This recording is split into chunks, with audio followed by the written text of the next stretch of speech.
conversar com vocês hoje de manhã. Na verdade, eu não sou um pregador, mas eu gosto de conversar sobre a palavra de Deus.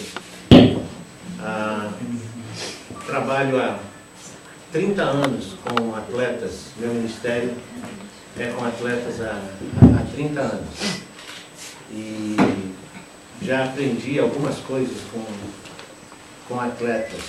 Por exemplo, com atleta, você não pode falar muito, porque senão você perde ele logo. É isso? Então, o técnico, o preletor, o técnico vai dar a palestra dele, ele tem que ser objetivo e rápido, porque os caras estão todos voando, assim, não tem ninguém mais ali. Pensando nisso. Nas nossas reuniões de atletas, nós temos reuniões lá, eu tenho alguns grupos que eu dirijo no Rio. Eu já aprendi também que nas nossas reuniões tem uns 20 minutos, porque depois está todo mundo voando. Aí você... Até um amigo meu, pastor, uns anos atrás, ele foi numa igreja e perguntou: pastor, quanto tempo eu tenho? O pastor falou: você pode falar o tempo que você quiser. Mas pastor, agora não tem almoço, coisa. Mas como é que é? Não, você pode falar o tempo que você quiser. Meio-dia a gente vai embora, mas você pode ficar aqui. Antes que vocês levantem e vão embora, eu prometo que eu vou terminar antes disso. Nós temos isso para mim aqui, que eu chamo de tempo de vestiário. Que todos nós aqui somos atletas. Todos nós estamos participando de um jogo, que é o jogo da vida contra a morte. Isso você queira ou não queira, você faz parte desse jogo. Você está dentro desse jogo. É o jogo da vida contra a morte. E esse jogo, ele acontece lá fora, é lá no mundo. E esse tempo aqui é o tempo que o nosso treinador, ele procura corrigir os erros, as falhas, que ele dá orientação, que ele mostra como que ele quer que nós joguemos o jogo da vida lá fora. Então esse para mim é o tempo de respirar, é o tempo que você está na presença do treinador, e o treinador aí vai dar as orientações, a instrução para você, como que nós vamos jogar esse jogo lá fora. E hoje eu queria conversar com vocês a respeito de um tema do que é ser um cristão. Nosso filho mais novo está na Índia. Ele está como voluntário numa missão lá na Índia. E eu estive pesquisando um pouco a respeito da Índia e descobri que a Índia tem cerca de 2% só, 2% de pessoas que se identificam como cristãos. Quase 80 e tantos por cento é do hinduísmo, em torno de 13% são do islamismo e mais ou menos 2% são chamados, são os cristãos. Mas eles são cristãos? Em Portugal, nós tivemos 10 anos lá trabalhando com atletas em Portugal. Em Portugal, cerca de 1% 1% evangélico. Mas lá, Portugal, tradicionalmente, é um país cristão. E nesses chamados cristãos, por exemplo, lá na Índia, eles colocam dentro disso todos aqueles que não se identificam como hinduístas ou islamismo. Então ali, dentro desse pacote, desses 2%, estão os cristãos. Mas o que é de fato ser cristão? O que identifica alguém como um cristão? É só ele não professar uma fé islâmica, uma fé muçulmana, é isso que identifica o cristão? Não. Eu queria conversar com vocês hoje que ser cristão é mais do que simplesmente você ter algumas crenças a respeito da fé de alguém. Ser cristão é mais do que rituais que você pratica. Ser cristão é mais do que você simplesmente se identificar como cristão. mas que ser cristão é, na verdade, você ter um compromisso real com Jesus Cristo. O que identifica o cristão é o compromisso que ele tem com o Senhor Jesus Cristo. Por exemplo, lá em Atos capítulo 11, versículo 26, diz que em Antioquia, os discípulos, pela primeira vez, eles foram chamados o quê? Cristãos. Agora, por que eles foram chamados cristãos?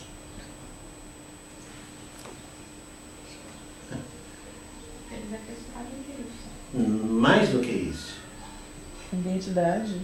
Porque eles tinham uma identidade. Eles viviam, eles olhavam para eles e viam Jesus Cristo. Então esse título cristãos é como se são pequenos cristos. E não é isso que Jesus Cristo, que Paulo nos ensina lá em Romanos, em capítulo 8, versículo 29, quando ele diz que naquele versículo que ele fala que a estes predestinou para serem conformes à imagem de seu Filho. Essa predestinação não tem nada a ver com salvo ou perdido. O versículo diz que aqueles que de antemão conheceu, a estes também predestinou. Então, o destino daquele que tem Jesus Cristo como seu Senhor e seu Salvador é ele se tornar parecido com Jesus Cristo.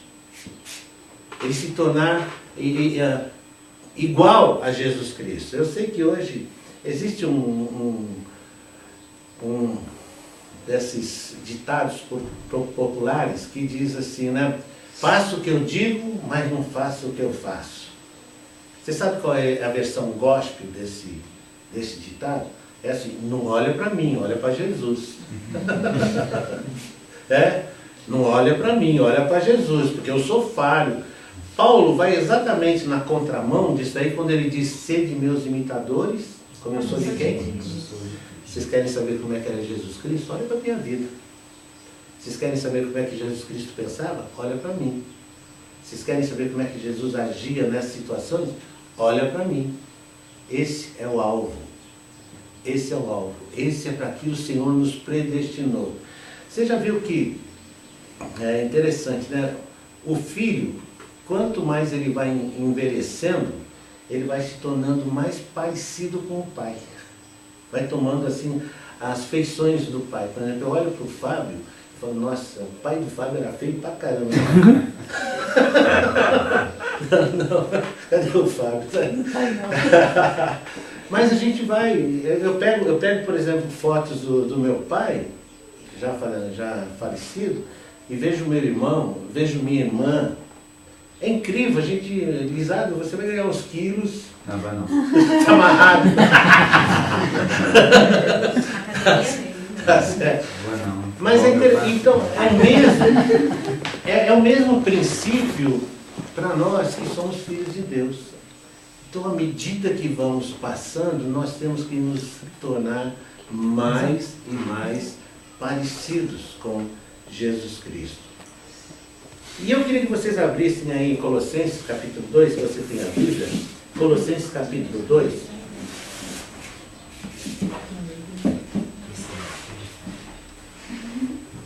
Então, Colossenses 2, versículos 6 e 7.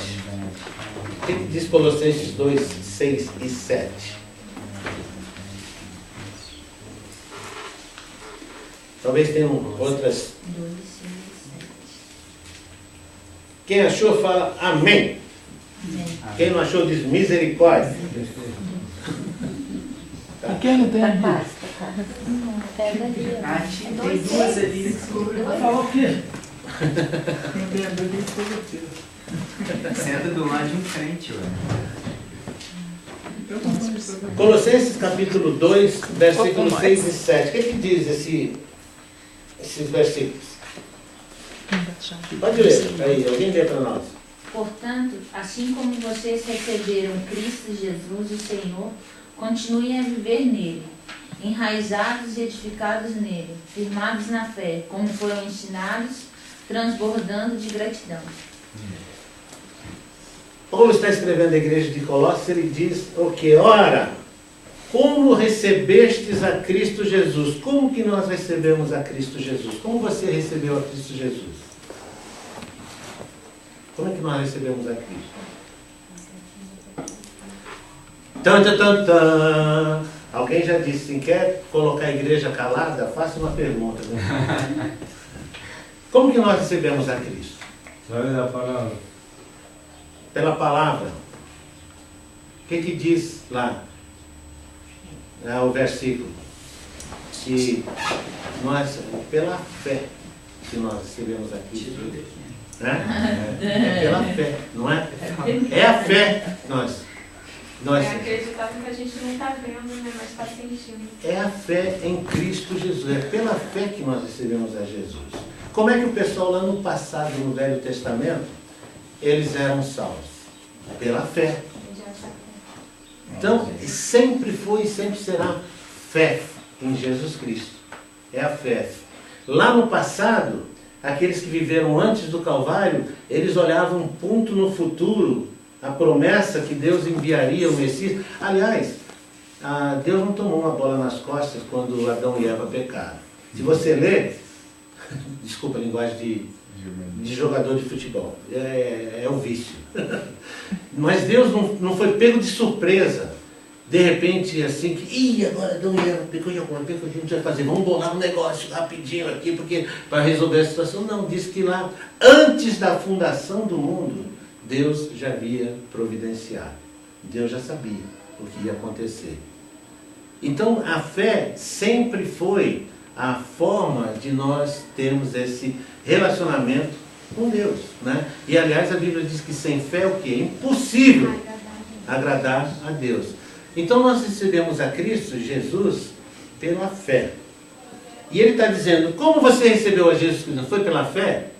Então, é através da fé que você tem que andar.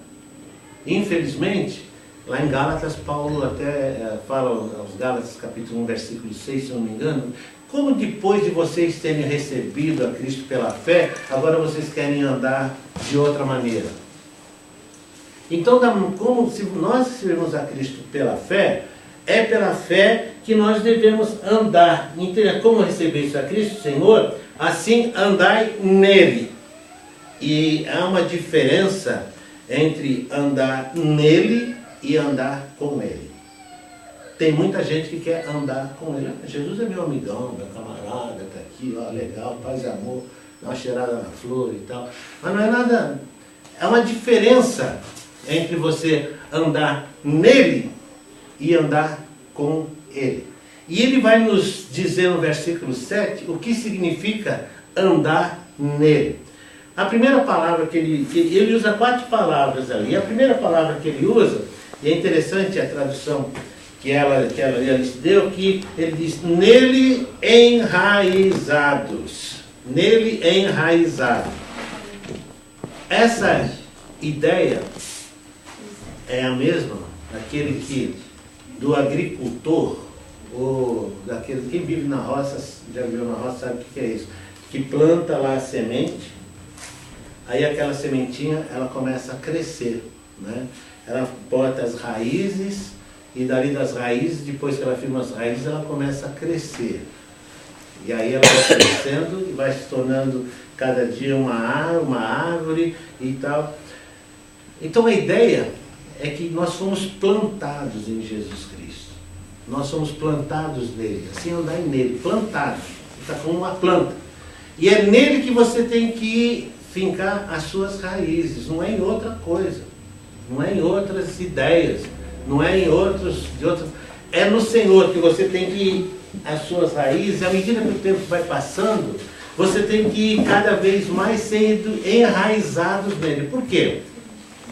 Porque é dele, é através da raiz que a árvore tira todo o nutriente que ela precisa para ela crescer, para ela ter os galhos, as folhas, as flores, os frutos.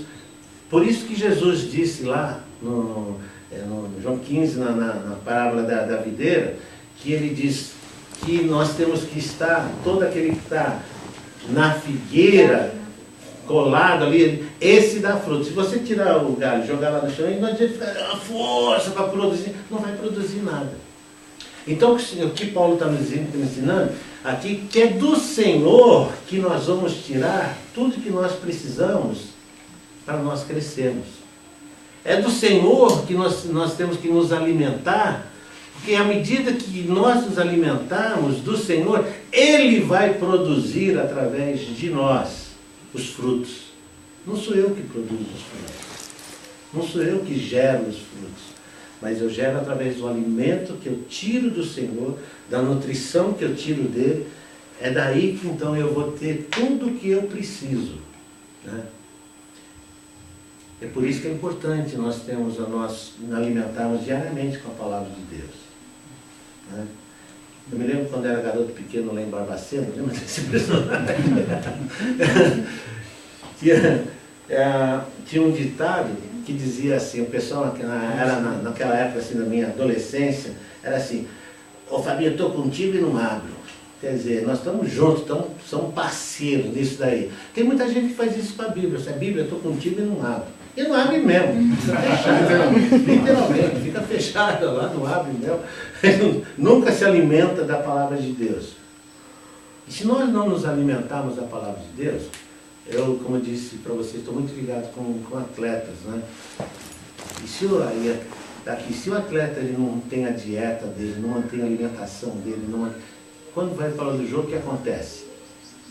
Toma uma banda, um abraço, né? Me lembro que anos atrás eu fui ver um jogo lá em Três Rios, aqui em Três Rios, entre o Entrerriense e o Itapiruna. E era o tempo de horário de verão.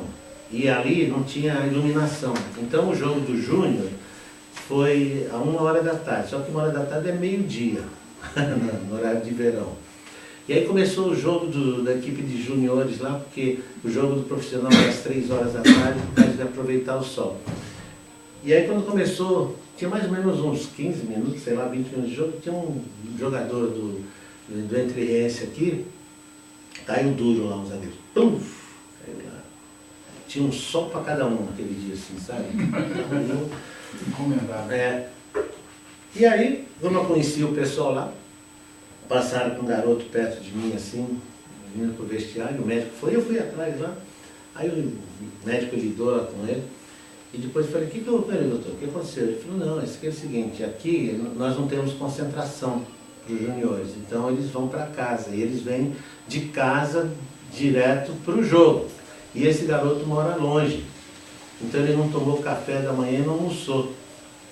E veio para o jogo, chegou lá, aquele sol para cada um, ele fraco, puf, caiu.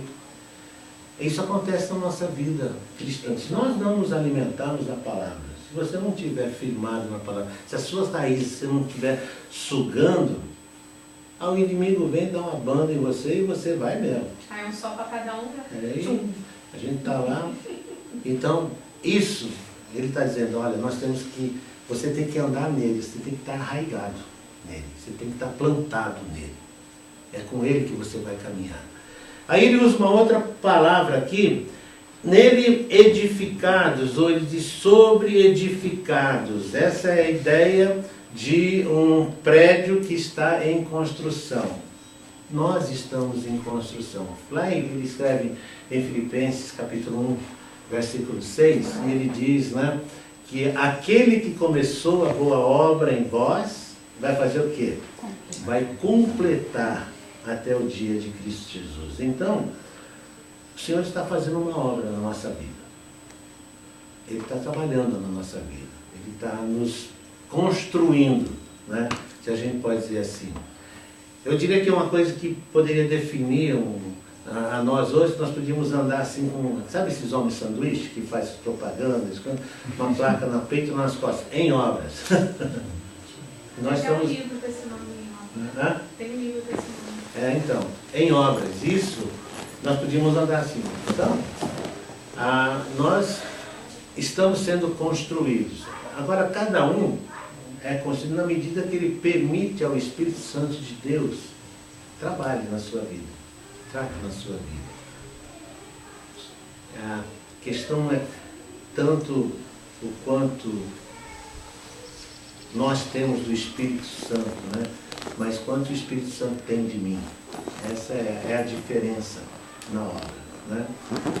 Então cada um de nós está sendo aí, nenhum de nós está completo. Nenhum de nós está pronto ainda. Porque no dia que a gente estiver pronto, o Senhor vai dizer, para casa. Está na hora, para casa. Meu sogro, pai da mulher mais bonita desse mundo, ele tem 94 anos de idade. Há uns anos atrás, eu estava conversando com ele é um pastor, ano passado ele fez 70 anos de ministério. Tem mais? Já fez 71 esse ano. Fez 71 esse ano, né? Mais tempo de ministério que eu tenho de vida. Eu tenho 68 num corpinho de 67, como vocês podem perceber, né? E meu sogro, tempos atrás, tem uns 86, se eu não me engano, por aí. 87, sei lá. Eu estava conversando com ele, e eu não sei por que razão ele disse para mim assim, Zico, o cristão, ele é imortal até cumprir todo o propósito que Deus tem para ele nesse mundo. Achei interessante, nunca me esqueci disso. Há uns anos depois eu tive um acidente de carro ali na descida de Piratininga, ali naquele morrão, um caminhão tanque, com 10 mil litros d'água, despencou lá de cima, entrou na minha traseira, o para-choque dele veio aqui, eu tinha uma Royale, né? O para-choque dele veio aqui, assim, na minha costela, mas não me atingiu não. E foi interessante porque quando eu olhei aquilo assim, que eu saí do carro, eu saí pelo para-brisa, porque os potes trambaram, tudo, não consegui sair pelo para-brisa.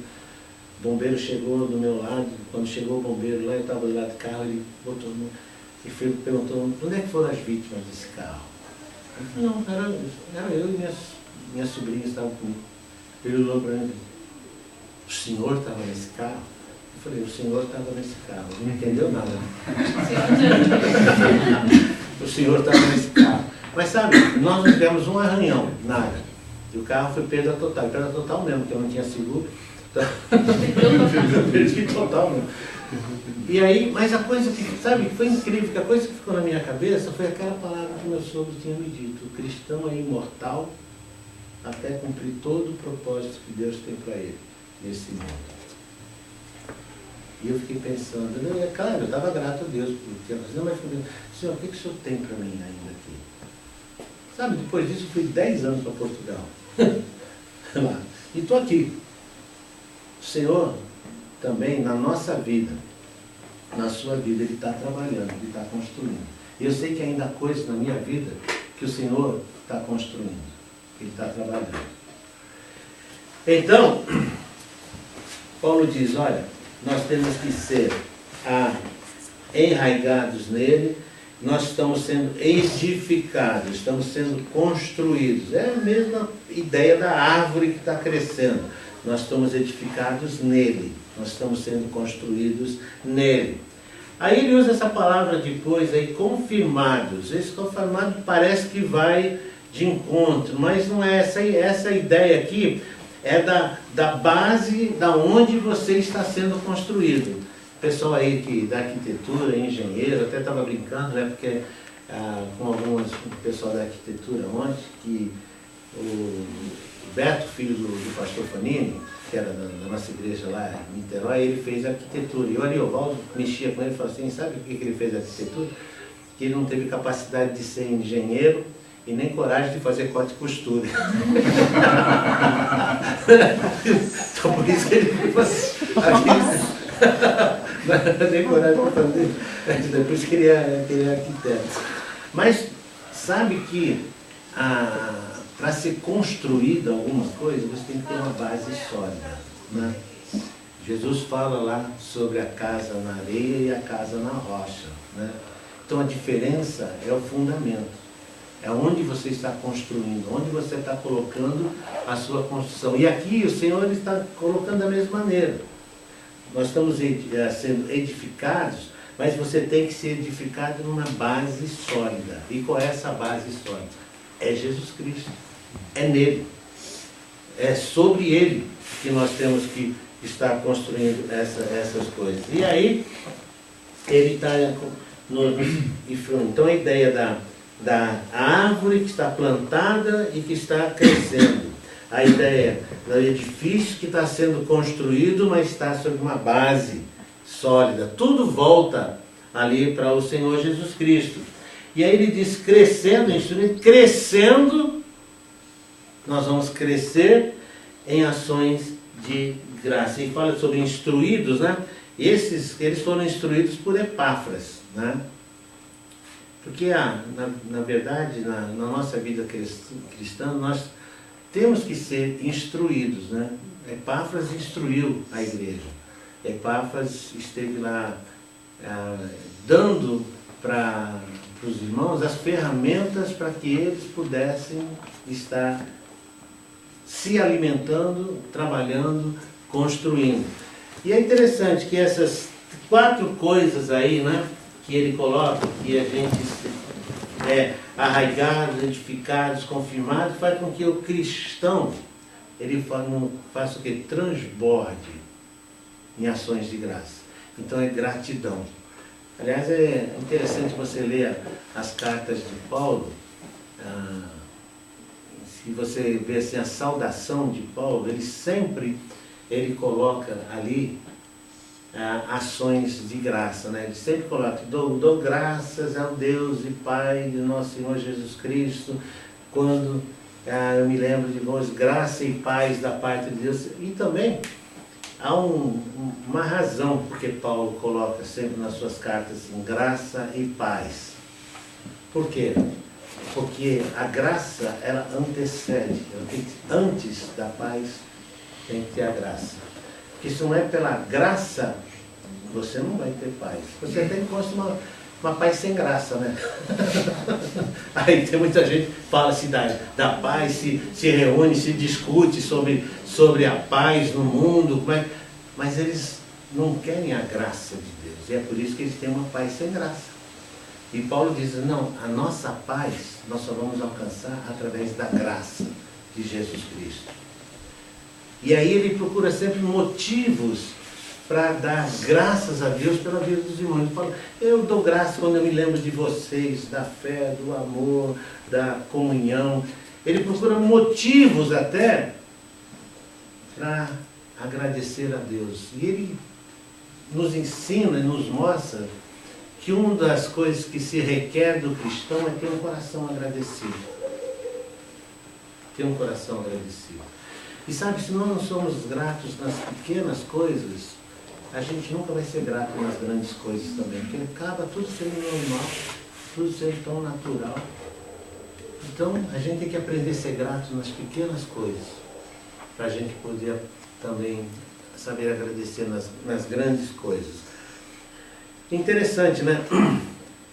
Que Paulo também diz que a falta de um coração agradecido é o princípio da apostasia. E o que é a apostasia? A apostasia é o abandono da fé, a deserção da fé, é o largo. Por quê? Porque é tudo tão natural, tão normal.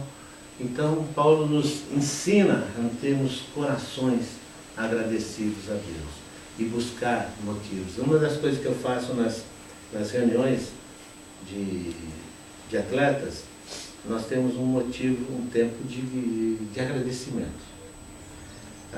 Nós temos um grupo que começou agora lá na Ilha do Governador, lá no Rio, e tem lá uns garotos do Morro do Dendê que participam lá.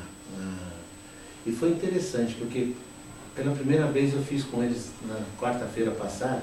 Tem reunião segunda, quarta, agora vou ter quinta, tem quinta também. E eu falei, olha, nós vamos ter um tempo de agradecer a Deus. O que vocês têm para agradecer a Deus? Você não tem nada para agradecer a Deus? Um falou não, né? Um deles falou não. Aí eu comecei a cutucar por eles. Escuta, vocês têm quem tem uma cama para dormir? Que tal você agradecer por essa cama que você tem? Que tal você agradecer porque você tem um teto quando tem gente que está debaixo da ponte? Que tal você agradecer porque você tem um prato de comida quando tem hoje 1/3 da população do mundo vai com fome? E aí comecei, dali a pouco, né, velho? Tá os moleques, eu quero agradecer pela minha mãe, eu quero agradecer pelo não sei o quê, eu quero agradecer. Foi assim, foi uma coisa assim que eles foram É isso, a gente tem que começar a ser grato pelas pequenas coisas. Não é muito legal que você alguém falar, eu estava com AIDS e Deus me curou da AIDS. Amém, aleluia, glória a Deus. Amém, glória a Deus por isso. Mas sabe qual é o maior milagre que Deus faz? E que me ajuda? É resgatar alguém das trevas para a luz de Jesus Cristo. É salvar alguém condenado ao inferno e trazer para o Senhor. Esse é o maior milagre que alguém pode fazer, que o Senhor faz. Porque minha esposa teve um câncer, Ione. Está ali ela, linda, né? Teve um câncer. Deus a curou. Mas ela não se tornou imortal por causa disso. Eu sei que vai chegar o dia que eu vou partir, ela vai partir. Deus, Jesus Cristo, quando veio aqui na terra, ele ressuscitou Lázaro, a filha da viúva de Naim. Cadê esses caras? São Highlanders? Eles estão aí com a gente? Não, eles morreram, né? Então, Deus tem poder para curar, e faz, ele cura, ele faz, mas isso não é o maior milagre. O maior milagre que o Senhor faz é tirar, é salvar uma alma condenada ao inferno. E de uma vez que nós somos plantados no Senhor, agora nós temos que, então, estamos arraizados, somos edificados, somos confirmados, agora nós temos que transbordar em ações de graça. Senhor, o meu coração é grato. É isso que nos motiva, é isso que nos faz caminhar com o Senhor. Então, ser cristão não é você ter ideias a respeito. Ser cristão não é você ter alguns conceitos a respeito da pessoa. Mas ser cristão é você ter a vida do próprio Cristo vivendo na sua vida. Ser cristão é aquilo que Paulo diz, né? Sede meus imitadores, como eu sou de Cristo. E não simplesmente você ter um discurso bonito. Conheço, e vocês conhecem, eu conheço um atleta que faz um gol, bota a fitinha Jesus na testa, sai apontando para cima, mas se você vê a vida do cara, graças a Deus tem muitos outros que nem às vezes fazem isso, mas que vivem. Só para encerrar, minha primeira promessa de encerrar, só para encerrar. Um dos fundadores de Atletas de Cristo é Baltazar. Baltazar foi conhecido como artilheiro de Deus, né? Ele já encerrou a carreira dele, hoje era empresário, mas quando ele jogava no Flamengo, em 1983, teve um jogo no Maracanã, em que, no intervalo do jogo, na época, o treinador, na época do Flamengo, falou um monte com o Baltazar. Falou assim, chamou de tudo tal. E o Baltazar lá no canto dele ficou calado, não falou nada. E tinha um jogador, um goleiro que era reserva do Flamengo, chamado Abelha. E o Abelha não era crente, o Abelha falou, Zico, se o treinador tivesse falado para mim um terço do que ele falou para o Baltazar, o mínimo que eu tinha feito era dar um murro na cara dele. O que ia acontecer depois eu não sei. Mas o mínimo que eu tinha feito era dar um murro na cara dele. E o Baltazar ouviu aquilo tudo, calado, não abriu a boca, ficou na dele. E eu lá no meu canto eu comecei a pensar, se existe um Deus no céu, é o Deus do Baltazar. Eu quero conhecer esse Deus. O Abelha, há alguns anos, ele é um irmão nosso. Sabe por quê? Porque um dia ele viu lá no vestiário do Maracanã, não alguém que falava, mas alguém que vivia aquilo que ele dizia. O Silas foi jogar na Argentina, começou um grupo na casa dele, chamou um jogador, o cara falou, não vou, fazer o que na sua casa? Não, vamos lá orar, estudar bem. Ele falou, eu não gosto de orar, não gosto de negócio, nunca mais me fale sobre isso. E o Silas levou um susto, falou, tá bom. Nunca mais chamou. O Silas ia jogar 6 meses na Argentina, no São Lourenço, ficou 4 anos. E quando ele estava voltando para o Brasil, ele foi lá no vestiário despedir do pessoal, e esse jogador disse, Silas depois descobriu que ele era um judeu argentino. Esse jogador disse, Silas, quando é que você vai embora? Ele falou, mais 1 ou 2 dias eu estou indo embora, porque Aí ele falou, Silas, então me fala de Deus agora. Você falou, cara, eu tô maluco, porque cheguei aqui, você falou, nunca me fale de Deus. E eu fiquei 4 anos aqui, você, agora que eu vou embora, ele falou, não, Silas, porque agora eu sei que é verdade na sua vida. O cara ficou 4 anos olhando para ver se aquilo que ele falava era verdade. Sei de meus imitadores, como eu sou de Cristo. A minha vida pode atrair pessoas para Jesus, ou pode afastar pessoas de Jesus. Tudo depende de como eu sou. Aqui o Senhor disse, né? Destino daquele que é salvo é se tornar parecido com Jesus Cristo. Será que eu estou me tornando parecido com Jesus Cristo? Esse é o objetivo. Esse é o alvo. Isso é ser cristão. É andar refletindo Jesus Cristo. Quando lá em Atos 11, 26 chamaram de cristãos, é porque eles olhavam na vida daquelas pessoas e viam Jesus Cristo na vida deles. Então eram mini-cristos. Esse era, na verdade, o termo que eles usaram. São como mini-cristos que estão andando sobre nós. Amém? Amém.